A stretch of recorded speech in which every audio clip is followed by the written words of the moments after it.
మోయలేని ఆశలువ భారమా, ముళ్ళ కిరీటపు గుచ్చుకోలే వేదనా.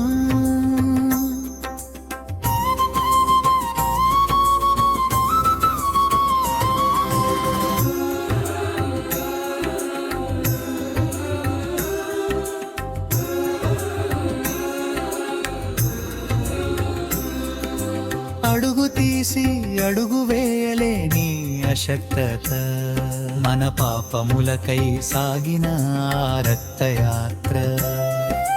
చూడలేము తండ్రి నీ ఆ మౌన రోదన, కరిగిపోదా మానవత్వని త్యాగాన్ని చూసైనా.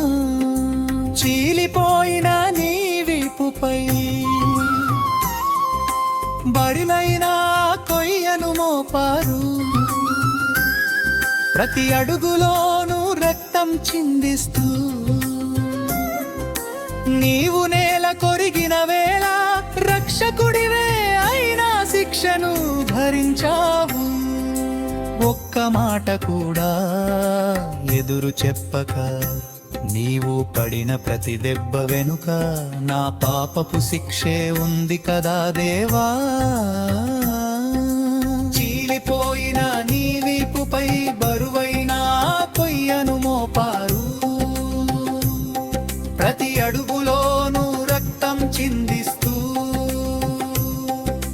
నీవు నేల కొరిగిన వేళ రక్షకుడివే అయినా శిక్షను భరించావు.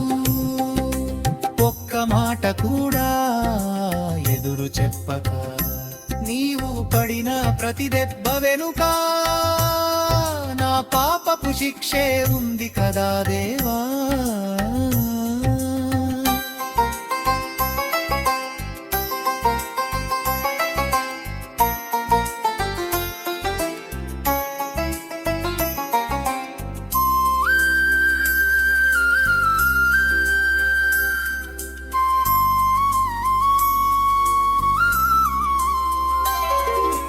కరుణను పంచిన చేతులలో కఠినమైన మేకులు దిగబడుతుంటే, లోకమంతా నీ కోసం కన్నీరు కార్చింది. నువ్వు మాత్రం తండ్రిని క్షమించమని వేడుకున్నావు. ఆ సుత్తి దెబ్బల శబ్దం ఇప్పటికీ మా గుండెల్లో మార్మోగుతోంది. నిలువున చిల్చుకుపోతున్నా ప్రేమను కురిపించిన నీ హృదయం ఎంత గొప్పది. చీలిపోయిన నీ వీపుపై బరువైన కొయ్యను మోపారు, ప్రతి అడుగులోనూ రక్తం చిందిస్తూ. నీవు నేల కొరిగిన వేళ రక్షకుడివే అయినా శిక్షను భరించావు. ఒక్క మాట కూడా ఎదురు చెప్పక, నీవు పడిన ప్రతి దెబ్బ వెనుక నా పాపపు శిక్షే ఉంది కదా దేవా.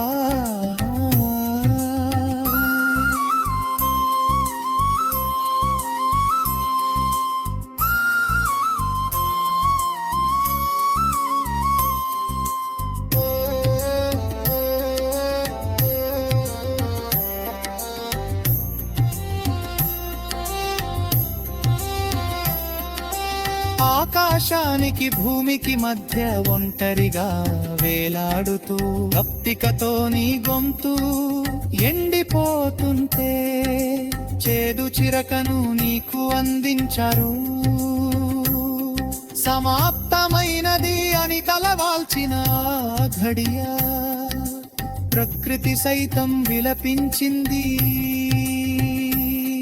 మా జీవం కోసం నీ ప్రాణాన్ని ధారపోసిన పరమయాగం నీది. పంత్లి మరియమ్మ కళ్ళలోని ఆర్తనాదం, శిష్యుల గుండెల్లోని విషాదం. ప్రాణం పోయే క్షణంలోనూ ఆ పాపిని పరలోకానికి ఆహ్వానించిన నీ కరుణ మరణానికి చించడానికి ముందు నీవు అనుభవించిన అవమానరకం మా రక్షణ కోసమే కదా ఈ రక్తపు అభిషేకం.